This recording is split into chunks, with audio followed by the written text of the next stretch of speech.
ಇಮಾನ್ದಾರಿ ಅರ್ಥಾತ್ ಪ್ರಾಮಾಣಿಕತೆಯ ಗುಣ. ಪ್ರೇಮದ ಸಂಬಂಧ ಗುಣದಿಂದ ಇದೆ. ಗುಣ ನಮ್ಮ ಪ್ರೇಮಗೆ ಉತ್ಪನ್ನ ಮಾಡಿಸೋದು, ಅಂದರೆ ನಮ್ಮಲ್ಲಿ ಇರೋದು ಗುಣನೇ ಪ್ರೀತಿಗೆ ಹುಟ್ಟಿಸೋದು ಅಂತ ಅರ್ಥ. ಸ್ವಪ್ರತಿ ಪ್ರೀತಿ ಇದ್ರೆ ಖಂಡಿತ ಅನ್ಯರ ಪ್ರತಿನೂ ಪ್ರೀತಿ ಇರುತ್ತೆ. ಗುಣದ ಕೊರತೆ ಇರೋದ್ರಿಂದ ಪ್ರೀತಿಯ ಗುಣ ಕಮ್ಮಿ ಆಗಿರುತ್ತೆ. ಅಂದರೆ ಗುಣದ ಕೊರತೆ ಇದ್ರೆ ಪ್ರೀತಿ ಕೊರತೆನೂ ಇರುತ್ತೆ.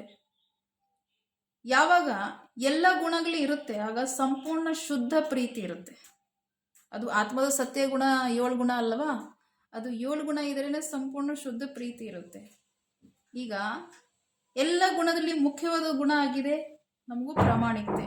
ಎಲ್ಲಿವರೆಗೂ ನಾವು ಫೀಲ್ ಮಾಡ್ಕೊತೀವಿ ಅನ್ಯ ವ್ಯಕ್ತಿ ನಮ್ಮ ಜೊತೆಲಿ ಪ್ರಾಮಾಣಿಕವಾಗಿಲ್ಲ, ಸತ್ಯತೆ ಸ್ವಚ್ಛತೆಯಿಂದ ವ್ಯವಹಾರ ಮಾಡ್ತಿಲ್ಲ, ಆಗ ನಮಗೆ ಅವ್ರಿಗೋಸ್ಕರ ಪ್ರೀತಿ ಇರೋದಿಲ್ಲ, ಅವ್ರ ಮೇಲೆ ಅಷ್ಟು ಪ್ರೀತಿ ಇರೋದಿಲ್ಲ. ಅದು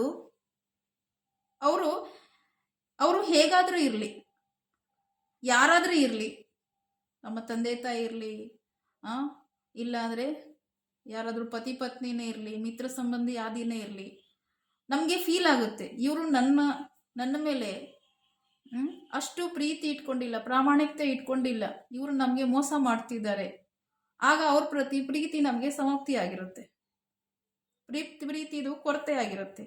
ಎಲ್ಲಿವರೆಗೂ ಈಶ್ವರ ಜೊತೆಲಿ ನಮಗೆ ಪ್ರೀತಿಯ ಸಂಬಂಧ ಇರುತ್ತೆ, ಒಂದು ವೇಳೆ ಅವ್ರ ಜೊತೆಲಿ ನಾವು ಸತ್ಯ ಪ್ರೀತಿ ಇಟ್ಕೊಂಡಿದ್ದೀರಿ ಅಂದರೆ ನಮಗೆ ಅವರಿಂದ ಸತ್ಯ ಪ್ರೀತಿ ಪ್ರಾಪ್ತಿ ಆಗಬಹುದು.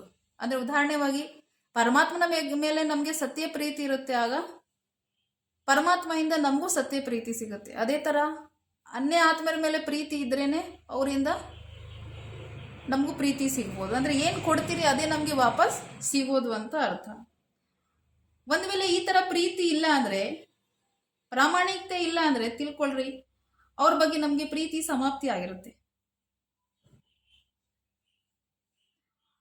ಮತ್ತೆ ನಮ್ಮಲ್ಲಿ ಯಾವುದು ಗುಣ ಇಲ್ಲ ಅಂತ ಅರ್ಥ. ಯಾವುದು ಗುಣ ಇಲ್ಲ ಆದರೂ ಪರವಾಗಿಲ್ಲ, ಆದರೂ ಪ್ರಾಮಾಣಿಕತೆಯ ಗುಣ ಇದ್ರೆ ನಾವು ಈಶ್ವರ ಅರ್ಥಾತ್ ಪರಮಾತ್ಮರ ಪ್ರೀತಿ, ಬಾಬರವ್ರ ಪ್ರೀತಿ ಪ್ರಾಪ್ತಿ ಮಾಡ್ಕೋಬಹುದು. ಅರ್ಥಾತ್ ಇಮಾನ್ದಾರಿ ಅರ್ಥಾತ್ ಪ್ರಾಮಾಣಿಕತೆಯ ಗುಣ ಬಹಳ ಮಹತ್ವಪೂರ್ಣವಾದ ವಿಷಯ ಆಗಿದೆ ನಮ್ಮ ಜೀವನದಲ್ಲಿ.